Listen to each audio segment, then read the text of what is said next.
Hi all, welcome to the new session. In this session, we are going to discuss about we are going to continue that unit 4. We discuss about the reasons for strategic alliances and then other concepts in that unit.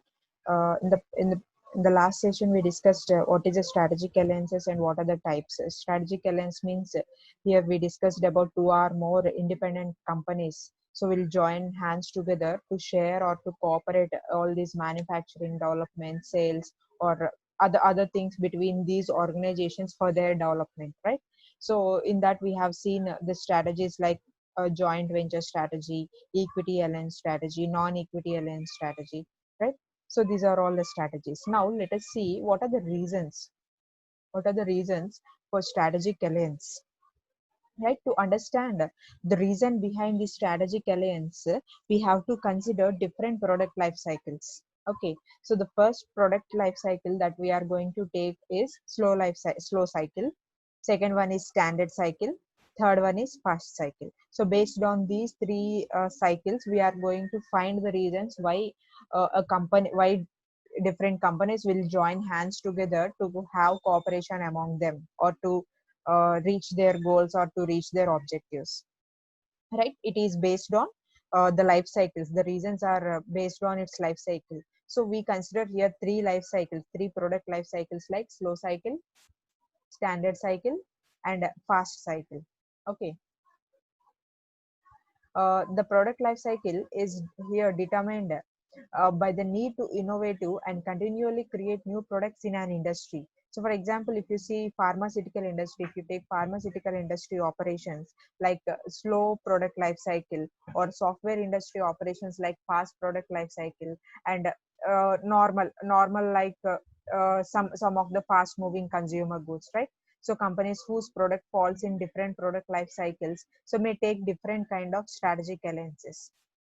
Now in case of slow cycle, in a slow cycle, the company's competitive advantages are shielded for relatively long period, right? So means their life cycle is very slow, their introduction, their growth, or their maturity or their decline. So to fulfill all these stages, they'll take long time, means long duration, long period would be there. So to start, to have growth in that, and to have some kind of maturity, and declining stage of that product. So the long duration or the long period will be there, right? In a slow cycle, the company's competitive advantages are shielded here because of this long time period, right? So the best example for this slow product life cycle is pharmaceutical industries. If you see pharmaceutical industries, so we'll have so many advantages. The recession would be very little, or because of their longer periods. So though the shares of other companies are declining, the shares of these companies, these pharmaceutical companies, will never see declining because of these long periods of life cycle, right? So if they have all these if they have this advantage of long period of time, or a slow life cycle of that industry, so then their products usually don't develop that much rapidly. So means the development of their products, so don't see means fast move, it won't move fastly. When you compare these fast moving consumer goods, how quickly they are changing. So but in case of pharmaceutical products, that kind of rapidity you don't find. Okay, so life cycle, as the products are not developed yearly, and patents also last for long time. The patent rights, suppose if you buy patent rights or the trademarks of a particular brand, or a particular medicine or particular company, so then it will stay for long period. And strategic alliances are formed to gain or to assess a restricted market and to maintain market stability. So means setting product standards and establishing a franchising in the new markets also. So this because of the strategic alliances, they can go for this franchising, right? So you all know franchising is one of the mode for entry of international business, and one kind of strategy for the for strategic alliances means joining hands with the reputed company, so that you can take the franchisee of that reputed company, and you can slowly take your product into the market, so that you'll gain the brand image of that franchise, what whose you have taken, or whom you got the license, right? So next one is standard cycle. So standard cycle, you all know, means the time period is moderate, means this introduction, growth, maturity or decline will have certain time periods. So that will be followed. In a standard cycle, the company launches new products every few years, right? Here if you see, in slow cycle the company won't launch new products, it will take years and years. So but whereas standard cycle, it will take few years to launch new things or new products to maintain the leading position in the industry. Okay, the strategic alliances will give certain kind of assistances, so like to increase the market share or to gain the market share, and pushing other companies out, and to pool some of the resources. So all these things will give you an advantage in the case of strategic alliance, right? Fast cycle. So in fast cycle, the company's competitive advantages are not protected. They are not shielded, just like slow life cycle. So their operation speed is their operating cycle is very quick, and they have to keep on adding new products and new services to their product line in order to survive. So in such cases, so rapid strategic alliances they have to make in order to increase their R&D, or to reduce some R&D expenses. So if two or more companies join together, so if they share that R&D expenses between them, so their cost will be reduced, and at the same time they can go into market penetration and can overcome certain kind of uncertainties. So these are the major reasons. So for strategic alliances, based on the life cycle, they are considering if it is slow cycle one kind, if it is standard cycle other kind, and fast cycle one. So in all the three cases, you can see the advantages of strategic alliance. So now what are the difficulties, pitfalls? So challenges, pitfalls are nothing but the disadvantages. The disadvantages that are lying if you take, or the challenges that you are facing if you go for strategic alliance. So they are, sometimes partners may misrepresent what they bring to the table, right? Sometimes they lie about their things what they are having. So they don't follow the rule of transparency. So sometimes they may hide what their capabilities, so they'll use your capabilities or competencies. So you'll have their one of the disadvantage. And sometimes partners may fail to commit resources, right, and capabilities to the other partners. So means they won't follow, or they can't fulfill the agreement what you have done, right? So then in such cases you are going to lose. And one partner may commit heavily to the alliance while the other partner does not, which is nothing but limited commitment, or the trust. So they may break the trust. So partners sometimes may fail to bring the complementary resources effectively. So you may be good in giving your competencies to the other companies, but the other company may not be good or may not act good for you to reach your goals. So that would be the major disadvantage or the major challenges that you would find in strategic alliances. And you have other reasons also, like economies of scale, competitiveness, so dividing risk, or setting new standards, or entering into new markets. So all these things are also the reasons for developing strategic alliances. Okay, so I hope you understood what is a strategic alliance. So what are the strategies that you use to undergo a strategic alliance, and the reasons for strategic alliance, and the challenges of that. So now let us see organizational design, a new concept.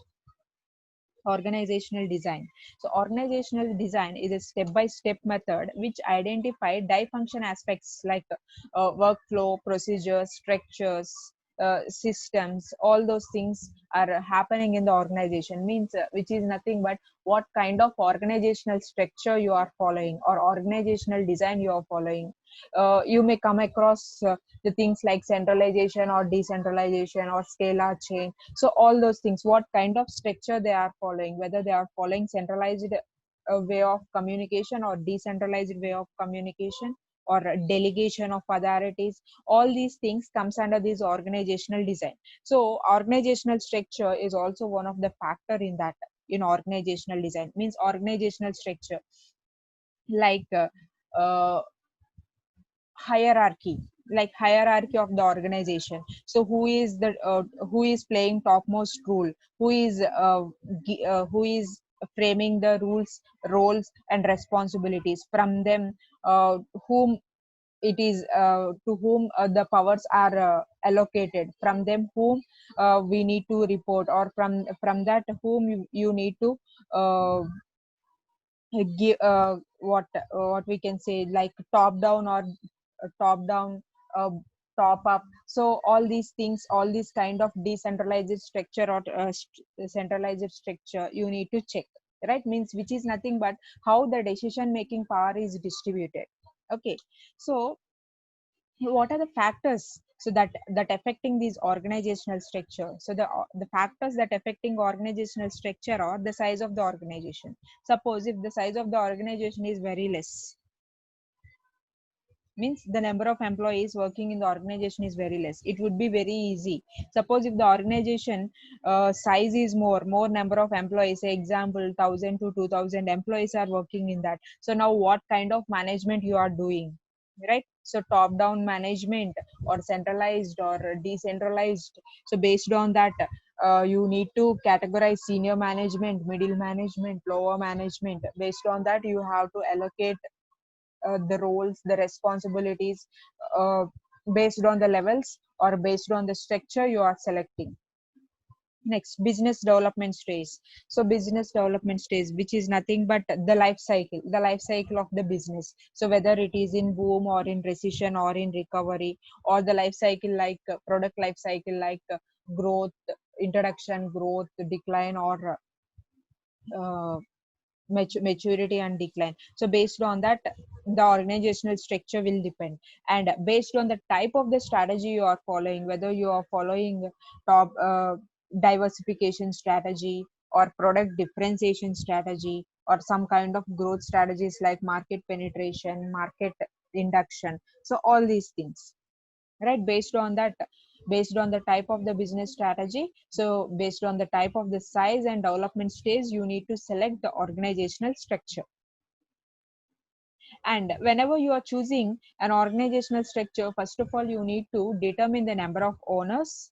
So you have to evaluate the tax benefits and evaluate the liability issues, and record bookkeeping and seek professional advices. So whenever you are choosing the structure, so you need to weigh the pros and cons. So what is existing in that business organization, if it is matrix organization or a kind of flow organization, or different centralized organization or decentralized organization, top down structure, uh, or scalar structure that you are following. So on the basis of that you need to weigh the pros and cons of the structure which you are choosing. So whenever you are weighing those advantages and disadvantages, you have to consider the number of owners of the organization, whether it is run by one or two or three. So based on that only your organizational structure can be selected. Suppose if multiple number of owners are there,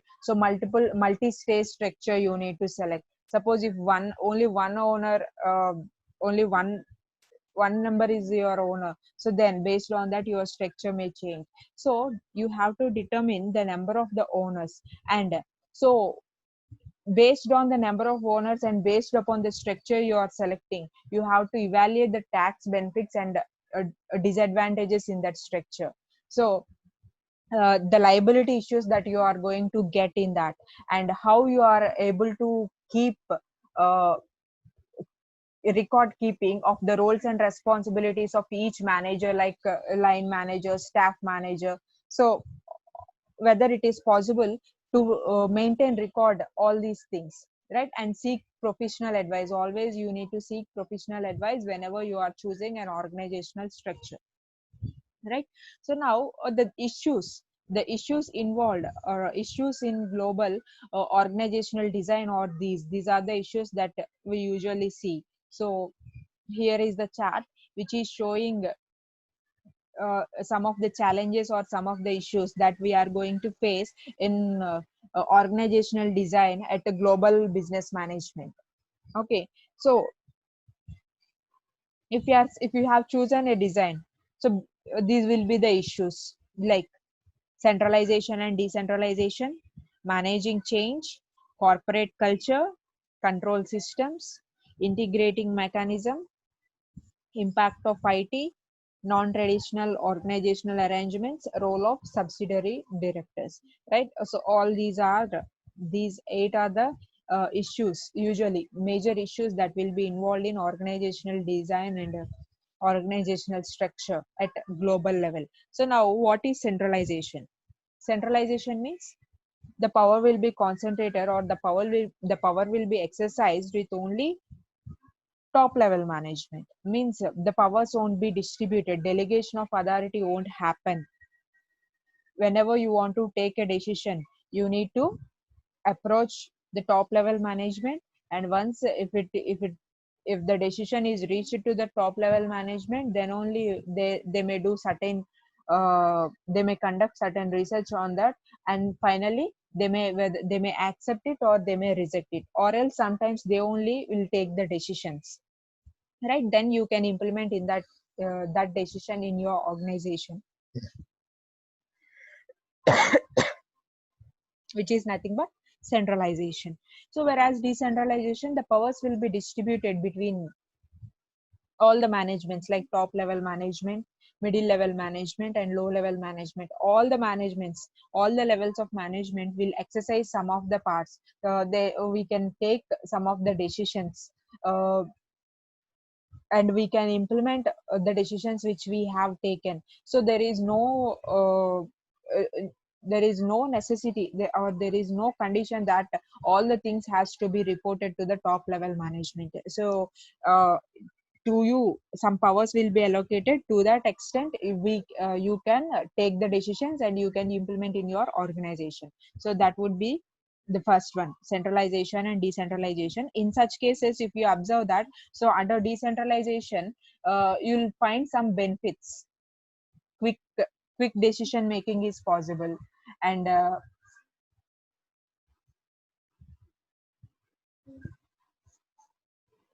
quick decision making is possible, and if you see, employees also may feel some responsibility in that, they'll take some responsibility and they'll work hard in order to uh, reach the goals and objectives. If nothing was given into their hands, they don't feel that the organization is their organization and to uh, accomplish the goals and objectives.